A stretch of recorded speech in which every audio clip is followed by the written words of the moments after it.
Assalamualaikum Pak Kris.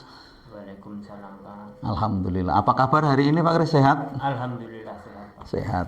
Ya, ini sudah siap melakukan prasupervisi Pak Kris? Alhamdulillah sudah siap. Ya, begini Pak Kris. Dalam coaching ada 3 hal yang perlu diperhatikan. Yang pertama yaitu present atau kehadiran penuh. Kemudian yang kedua mendengarkan aktif. Yang ketiga adalah pertanyaan berbobot. Lah, dalam coaching ini nanti fokus Pak Kris di bagian mana? Saya ingin fokus pada pengembangan kompetensi atau mendengarkan aktif nih Pak. Iya, Saya ingin betul. belajar bagaimana memberikan perhatian penuh kepada coach, memahami dengan baik apa yang mereka sampaikan dengan menunjukkan empati kepada mereka Pak. Oh, gitu. Ya. Jadi memang kemampuan mendengar ini ketika kita lakukan maka coach akan merasa didengar, merasa dimengerti, merasa dipahami.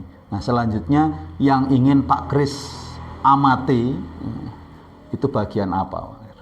Saya ingin Bapak mengamati bagaimana saya menanggapi coach saat mereka berbicara, bagaimana saya mengajukan pertanyaan untuk menggali informasi lebih lanjut, dan bagaimana saya menunjukkan bahwa saya benar-benar mendengarkan mereka. Oke. Jadi di mendengarkan aktif ya Pak Kris ya. Oke.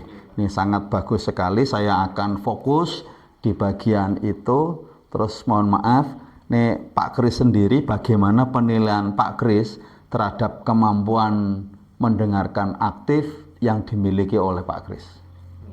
Saya rasa masih perlu banyak berlatih nih Pak.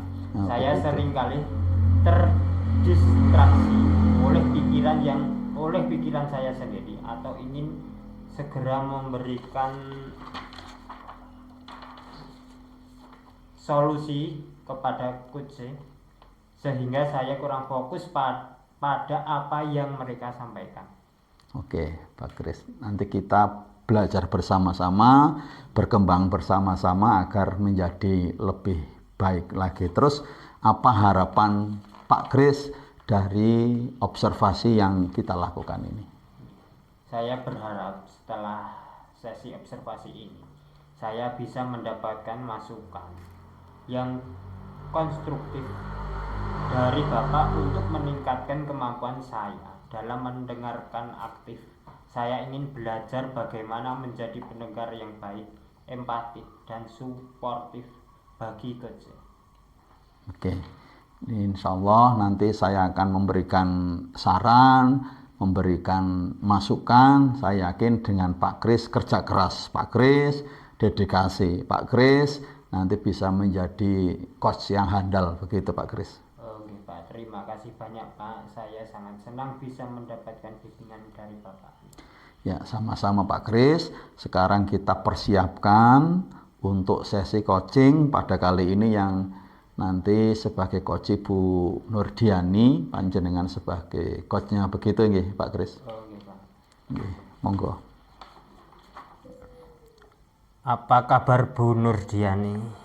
Apa yang akan Ibu obrolkan kali ini? Ya, alhamdulillah kabar saya sehat Pak Kris. Di sini saya itu mempunyai kegelisahan bagaimana caranya untuk meningkatkan keterampilan menulis siswa yang berada di sekolah saya Pak Kris.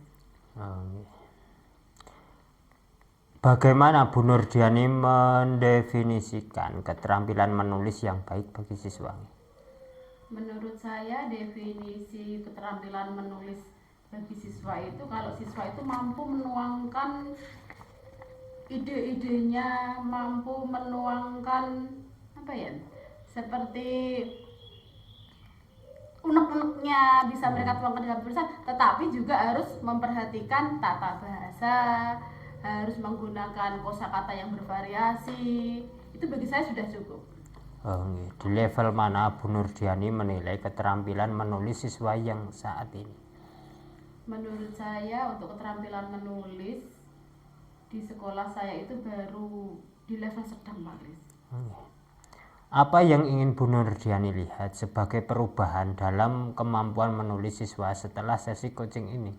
Yang jelas saya mengharapkan siswa itu mampu menulis dengan baik, mampu menuangkan ide-idenya, sehingga mereka dapat menuliskan baik itu di dalam teks naratif atau eksposisi dengan menggunakan tata bahasa, dengan menggunakan kosakata yang bervariasi. Bagaimana Bu Nurdiani ingin mengukur keberhasilan dalam mencapai tujuan ini? Yang jelas mungkin di sini saya memberikan seperti teks-teks atau bacaan-bacaan yang menarik bagi siswa, agar setelah itu mereka bisa mempunyai gambaran bagaimana caranya itu untuk menuliskan sebuah ide, menuangkan sebuah cerita bagi mereka. Apa saja hambatan utama yang dihadapi siswa dalam menulis, Bu? Yang jelas hambatannya itu kurangnya minat terlebih dahulu, itu jelas. Karena anak sekarang itu jangankan menulis, untuk membaca saja mereka sudah malas karena mereka sudah asik dengan gadgetnya, sudah asik dengan HP-nya, yang jelas itu. Terus siswa sekarang itu kurangnya kosakata. Jadi mereka itu kosakata yang mereka miliki itu terbatas. Bagaimana Bu Nurdiani melihat peran Anda dalam meningkatkan keterampilan menulis? Di sini saya ingin berperan sebagai fasilitator yang bisa membimbing, yang bisa mengajari siswa bagaimana cara menulis yang baik. Terus saya juga di sini harus bisa memberikan contoh. Oh ternyata harus seperti ini menulis yang baik kepada siswa, seperti itu. Strategi apa yang sudah Bu Nurdiani coba terapkan untuk meningkatkan keterampilan menulis siswa, Bu? Salah satunya mengadakan lomba menulis, terus mengadakan lomba mading, itu juga sudah bisa. Karena mading di sini saya harapkan setiap siswa mampu menuangkan tulisannya, seperti itu. Bagaimana hasil dari strategi tersebut? Apa yang berhasil dan apa yang perlu diperbaiki, Bu? Yang jelas yang sudah berhasil, mereka sudah bisa menuangkan tulisan-tulisan mereka, tetapi juga masih ada yang 1-2 anak yang memang masih kurang, seperti itu. Sumber daya apa yang tersedia untuk membantu Bu Nurdiani dalam meningkatkan keterampilan menulis siswa? Banyak sekali, seperti perpustakaan, buku-buku pendukung atau penunjang, terus dari internet, dari media massa, itu kan sudah banyak sekali yang bisa kita jadikan sebagai sebuah referensi. Berdasarkan hambatan dan sumber daya yang tersedia, apa strategi baru yang ingin Bu Nurdiani coba untuk meningkatkan keterampilan menulis siswa? Strategi baru di sini saya ingin menerapkan siswa itu bisa menulis tidak hanya berupa tulisan mereka, tapi mereka juga bisa menuliskan, bisa menuangkan di dalam sekali media massa itu, Pak. Bisa mungkin dari infografis, itu mereka bisa menuangkan seperti itu. Jadi tidak hanya di kertas saja, seperti itu. Jadi biar mereka itu lebih menarik di media sosial, bisa dilihat di media sosial. Siapa saja yang dapat membantu Bu Nurdiani dalam menerapkan strategi ini? Yang jelas yang membantu itu rekan sejawat. Saya akan berkolaborasi dengan rekan sejawat, terutama yang satu mapel, terus wali kelas. Di sini juga saya juga ingin berkolaborasi juga dengan kepala sekolah, bagaimana untuk bagaimana kepala sekolah bisa mendukung kegiatan yang nantinya akan saya lakukan, seperti itu. Bagaimana Bu Nurdiani akan memantau kemajuan dalam menerapkan strategi ini? Memantaunya dari hasil perkembangan mereka, itu bisa dilihat, terus dari hasil karya mereka, baik itu mungkin lewat portofolio atau mungkin lewat yang lainnya. Apa saja tantangan yang mungkin dihadapi dalam menerapkan strategi ini dan bagaimana Bu Nurdiani akan mengatasinya? Untuk tantangannya mungkin karena keterbatasan waktu, Pak. Itu sangat besar sekali, keterbatasan waktu. Terus mengenai kemampuan siswa itu berbeda-beda. Yeah. Nah, itu jelas sangat menghambat. Tantangan yang akan saya hadapi seperti itu. Apa komitmen Bu Nurdiani dalam menerapkan strategi ini untuk meningkatkan keterampilan menulis siswa? Membuat rancangan pembelajaran untuk menghasilkan sebuah proyek mengenai menulis. bagaimana Bu Nurdiani akan memastikan konsisten dalam menerapkan strategi ini? Konsistennya mungkin bisa dengan itu tadi, membuat perangkat ajar untuk meningkatkan keterampilan menulis bersiswa seperti itu. Bagaimana Bu Nurdiani akan mengukur dan mengevaluasi kemajuan siswa dalam menulis setelah menerapkan strategi ini? Di sini saya akan melihat kemampuan sejauh mana mereka dapat menuangkan kreativitas mereka dalam tulisan, baik itu bisa berupa mereka menguploadnya di, apakah mereka sudah bisa misalnya, oh iya mari kita dibuat di, sekarang IG itu anak sudah banyak sekali Pak mempunyai itu. Mereka bisa menuangkan deskripsi, kan itu juga berupa kalimat-kalimat mereka seperti itu. Kapan dan bagaimana kita akan bertemu kembali untuk membahas kemajuan dan langkah selanjutnya, Bu? Mungkin setelah sekitar 1 bulan Pak ya, kita bisa. Terus saya juga ingin nanti pembahasan yang lebih lanjut bagaimana setelah saya melakukan, ya sudah saya terapkan, nantinya akan saya pemberitahuan dengan jenengan. Matur nuwun, Bu. Kita tunggu 1 bulan ke depan ya, Bu.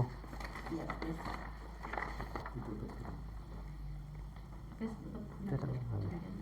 Demikian sesi coaching kali ini nggih Bu. Sudah berjalan dengan lancar. Marilah kita mengucapkan alhamdulillah bersama nggih. Alhamdulillah. Alhamdulillah Pak Kris, tadi sesi coaching sudah berjalan dengan baik. Pak Kris sebagai coach, kemudian Bu Nurdiani sebagai coach juga dialognya sudah bagus. Nah, sekarang kita akan melakukan percakapan pasca supervisi. Sudah siap Pak Kris? Alhamdulillah sudah siap. Ya.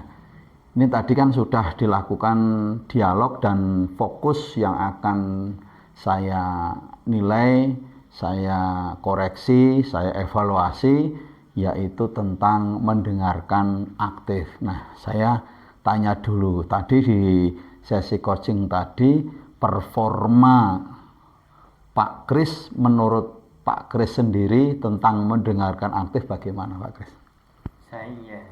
Saya rasa saya sudah cukup baik dalam memberikan perhatian penuh kepada pasien dan memahami dengan baik apa yang mereka sampaikan. Saya juga berusaha untuk menunjukkan empati kepada mereka, Pak.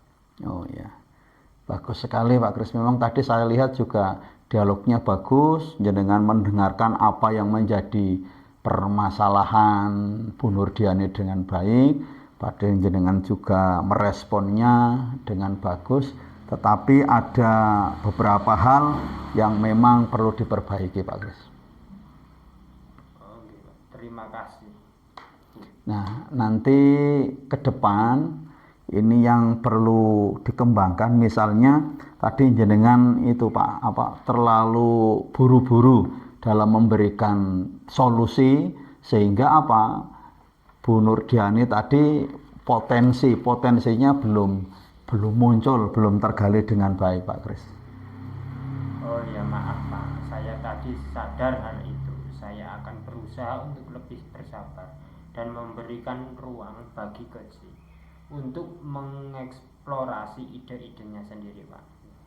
Ya, saya yakin nanti itu Pak Kris, ke depan Pak Kris bisa mengembangkan ini dengan baik, dengan dedikasi dan latihan terus begitu ya Pak Kris ya. Terima kasih atas sarannya Pak. Saya akan berusaha lebih keras lagi Pak. Nah, kemudian untuk meningkatkan performa Pak Kris ke depan, apa yang ingin Pak Kris lakukan? Saya ingin mencoba beberapa hal Pak. Seperti yang pertama lebih bersabar dan memberikan ruang bagi coach untuk mengeksplorasikan ide-idenya sendiri. Yang kedua, lebih sering menggunakan pertanyaan terbuka untuk menggali informasi lebih lanjut tentang apa yang coach rasakan dan pikirkan. Yang ketiga, berlatih dengan mendengarkan aktif dengan teman atau keluarga Pak. Ya, bagus sekali Pak Kris. Pak Kris ingin meningkatkan bersabar, Pak Kris ingin menggunakan pertanyaan terbuka, Pak Kris juga ke depan pengen mendengarkan dengan aktif. Ini bagus sekali. Semoga ke depan nanti bisa berkembang dengan baik. Apa yang menjadi kemampuan seorang coach bisa Pak Kris miliki. Begitu Pak Kris. Terima kasih banyak Pak. Saya sangat senang mendapatkan bimbingan dari Bapak. Ya, begitu Pak Kris. Mari kita catat bersama refleksi dari supervisi ini ya Pak Kris. Ya.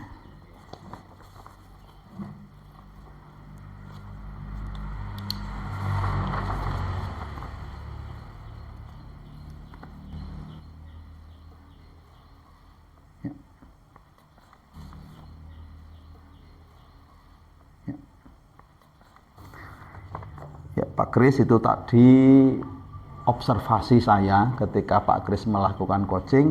Ini percakapan pasca supervisi telah selesai Pak Kris. Mudah-mudahan ke depan Pak Kris bisa mengembangkan kemampuan mendengarkan aktif dengan baik Pak Kris. Oke Pak, terima kasih.